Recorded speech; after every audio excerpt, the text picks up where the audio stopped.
The college football season is back. Hello, friends, and welcome into another season of This Week in CA Football, presented by Geico. I'm Bobby Broyles, joined by my co-host, Rob Washburn. We are excited to kick the season off. 10 games on the docket this week, with 6 of those contests against FBS opponents on national television, 2 against FCS foes. But interestingly enough, Rob, we begin with 2 big-time conference games to start the season on Thursday night. That's right. A lot on the line right out of the gate for 4 CA football teams as Maine hosts New Hampshire in the battle for the Bryce Cal Musket, and in Newark, Rhode Island and Delaware meet for the first time since 2015. We'll break those games down later, but you know every team would like to get off to a 1-0 start in conference play. As you mentioned, half the league hits the road to face FBS competition, including a pair of nationally televised contests at noon, with James Madison facing NC State on ESPNU and Villanova taking on Temple on ESPN News. CA football has recorded multiple wins over FBS opponents in each of the last 2 years, but this Saturday will be a challenge with 3 games against the ACC, 2 versus the American, and 1 against the Mountain West. Rounding out the slate are a pair of FCS non-conference clashes as William & Mary travels to Bucknell and Towson takes on Morgan State in the battle for Greater Baltimore. CA football went 26-6 in non-conference FCS games a year ago, which was the best of any league. It would be great to get off to a 2-0 start in 2018.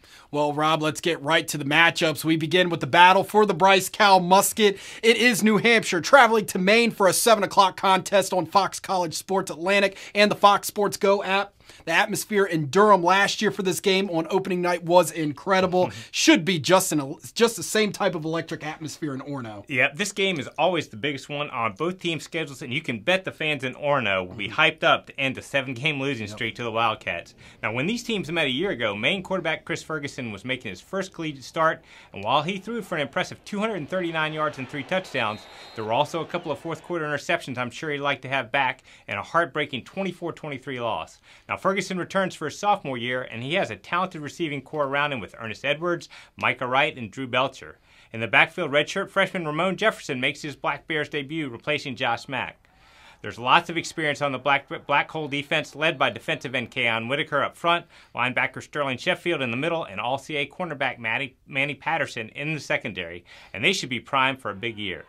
Now, New Hampshire enters the season with high expectations as 18 starters are back from last year's team that made a record 14th straight playoff appearance and advanced to the quarterfinals. The offense should be explosive with preseason CA Offensive Player of the Year Trevor Knight under center.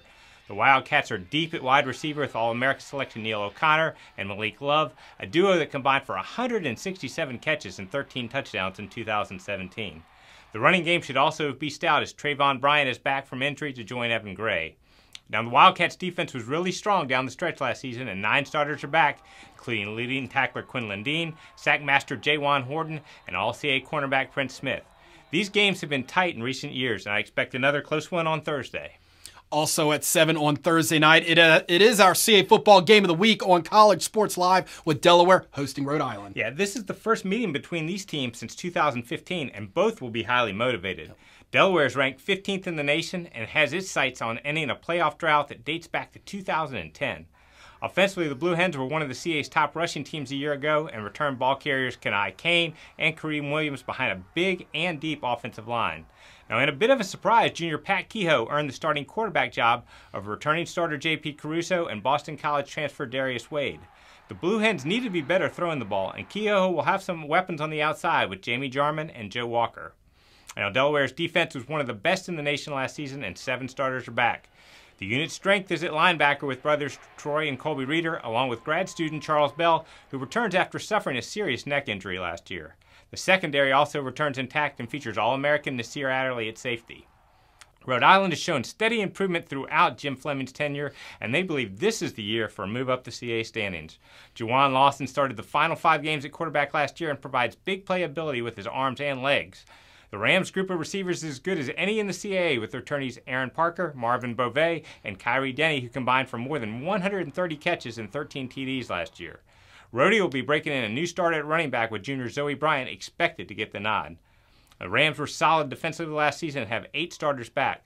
Up front, tackle Brandon Giannetti recorded a team-high 7 sacks, and leading tackler Justin Hogan is back at linebacker, and DJ Stewart anchors a deep secondary. 8 more games slated for Saturday. Starting at noon, it will be the 3-time defending CA champions, the JMU Dukes, in action as they take on NC State out of the ACC at noon on ESPNU. Yeah, JMU's posted back-to-back 14-1 seasons under head coach Mike Houston, and expectations are high once again with the number 2 national ranking. The Dukes have fared well in FBS games in recent years, beating SMU in 2015 and rolling past East Carolina a year ago. The big question for the Dukes offensively is at quarterback, and Coach Houston won't tip his hand as to whether Cole Johnson or Pitt transfer Ben DiNucci will get the start. Whoever it is will likely rely on a heavily loaded backfield that includes seniors Marcus Marshall, Carden Johnson, and Trey Sharp running behind a big offensive line. At receiver, Riley Stapleton is hoping to build on a breakout performance during last year's playoff run. JMU had the top defense in FCS last season and returns a pair of All-America cornerbacks in Rashad Robinson and Jimmy Moreland. They have to replace many of the starters on the defensive line, but are expecting a big year from defensive end Darius Carter. Now, NC State is a very good team that's receiving votes in preseason top 25 polls. The Wolfpack has one of the nation's top quarterbacks in Ryan Finley, and it will be important for JMU to not allow big plays and control the ball offensively if it hopes to pull the upset. Also at noon on Saturday, over on ESPN News, it will be Villanova taking on their city rival, Temple. Yeah, these teams are very familiar with each other, and the series has featured a number of exciting games over the years, including last season.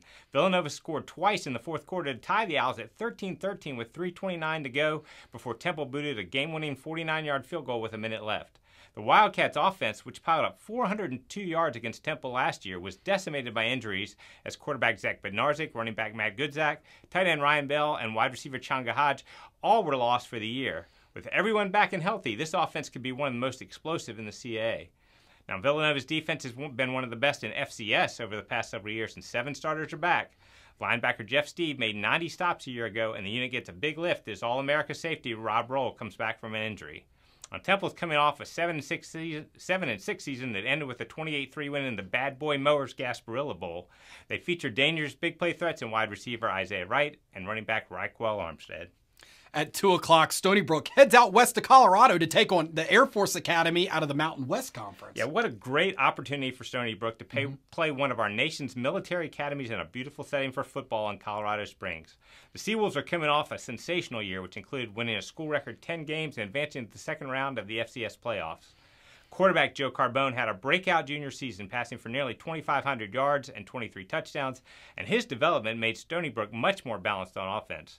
However, they will continue to rely heavily on a running game that features Donald Leontine and Jordan Gallants, who combined for 16 TDs last season.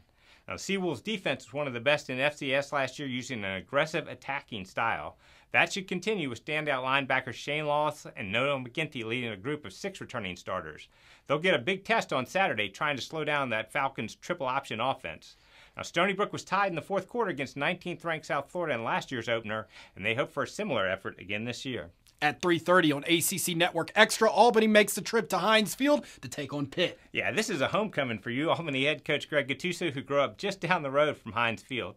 The big news for the Great Danes offensively is at quarterback, where transfer Vince Testaverde, the son of longtime NFL star Vinny Testaverde, will make his first start in an NFL stadium. However, an even bigger impact for you, Albany, could be the return of running back Elijah Ibitoken Hanks, who missed most of last year recovering from a knee injury after rushing for 1,400 yards and 16 touchdowns in 2016. He provided the Great Danes with game-breaking ability that was missing a year ago. Now, Albany's defense was ranked in the top 10 in FCS last year, and 6 starters are back, led by linebacker Eli Menser. The Great Danes knocked off FBS member Buffalo 2 years ago and trailed ODU by just 7 points in the fourth quarter last season, so they've shown they can compete in this types of games. 3 contests get underway at 6 o'clock. We begin on the Patriot League Network. William & Mary kicks off the FCS non-conference matchups as the Tribe travel to Bucknell. Yeah, William & Mary scored 20 points in the third quarter and pulled away for a 30-9 victory over Bucknell at Zabel Stadium last season. The Tribe defense was dominant, limiting the Bison to just 42 total yards in the second half. Unfortunately, that was the last win for William & Mary as they dropped their final 8 contests. The Tribe will need to be better offensively this season. That begins with quarterback Sean Mitchell, who made 3 starts as a true freshman a year ago, but has improved greatly in the offseason. He'll be helped by the return of the team's most explosive player and wide receiver Devontae Dedman, who was injured in last season's season opener. The running game should also be strong with the return of leading rusher Nate Evans and Albert Funderburk, who is back to 100% after suffering a knee injury in 2016. Now, the Tribe defense was solid last year, and it welcomes back standout performers at each level, with Bill Murray on the defensive line, All-CA honoree Nate Atkins at linebacker, and Corey Parker at safety. It's been a long offseason for the Tribe, and they would love to get the year started with a win. Yep. Also at 6, Elon will be on the road to take on South Florida out of the American Athletic Conference on ESPN3. Yeah, Elon was one of the surprise teams in all of FCS a year ago, winning 8 games and earning a berth in the FCS playoffs in the first season under Coach Kurt Cignetti. Expectations are much higher this season as 9 starters are back on both sides of the ball. Now, quarterback Davis Teague was the CA's Offensive Rookie of the Year after throwing for 2,400 yards and 15 TDs last year, and he returns his top receiver in Cortez Weeks. The Phoenix had one of the CA's top running games a year ago, and they returned 3 of their top backs with Malcolm Summers, Deshaun McNair, and Breland Cyphers. Now, Elon's defense gave up some yards a year ago, but was as good as any team in the league with coming up with big plays when they needed it. Leading that group is All-America linebacker Warren Messer, who had 114 tackles a year ago, along with safety Tyler Campbell. Now, USF was nationally ranked for much of last season, and they'll provide a big challenge with their high-powered offense. It's going to be critical for Elon to control the ball and keep the Bulls off the field. The Richmond Spiders make the short trip to Charlottesville to take on Virginia at 6 o'clock on ACC Network Extra. We all remember the last time the Spiders paid a visit to see the Wahoos. We certainly do, and that was 2 years ago when the Spiders spoiled Bronco Mendenhall's debut in Charlottesville with a 37-20 victory. Now, while I'm sure Virginia will be motivated to make sure that doesn't happen again, Richmond also enters the game with the confidence that they can win in Scott Stadium. Kevin Johnson takes over for Kyle Lawlett at quarterback, and he's a threat with both his arm and legs. The Spiders' group of receivers is outstanding, with returnees Dejon Brissett, Cortrell Simpson, and Tyler Wilkins all recording 60 or more receptions a year ago. Now, Richmond will look to run the ball better this season, and returnee Gordon Collins rushed for 114 yards and a touchdown in the win over UVA 2 years ago. Defensively, the Spiders got steadily better last year as they adjusted to Coach Russ Huesman's new scheme, and that should carry over to this year. 7 starters return, led by All-American defensive lineman Andrew Clyde and leading tackler Justin Rubin. The Cavaliers will debut a new dual-threat quarterback in Bryce Perkins, and it will be important for Richmond to keep him under wraps. And we wrap up Week 1 at 7 o'clock with the battle for Baltimore as Towson takes on Morgan State. Yeah, this game has major bragging rights as Baltimore's 2 Division I teams face off.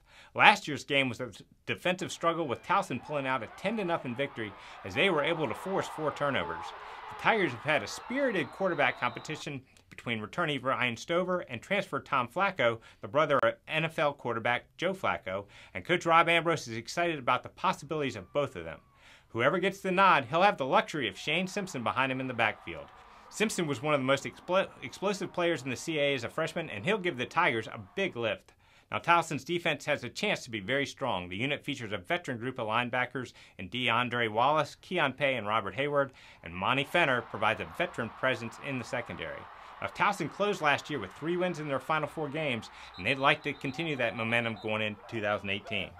CASports.com/live scores is your source for live scoring and in-game live stats throughout the first week of the college football season. Also, remember to check in with us on late Saturday night with a full roundup on CAFootball.com. Yeah, and of course, you continue to follow the league on our many social media platforms such as Facebook.com/CAFootball and Twitter @CAFootball using the hashtag CAFB.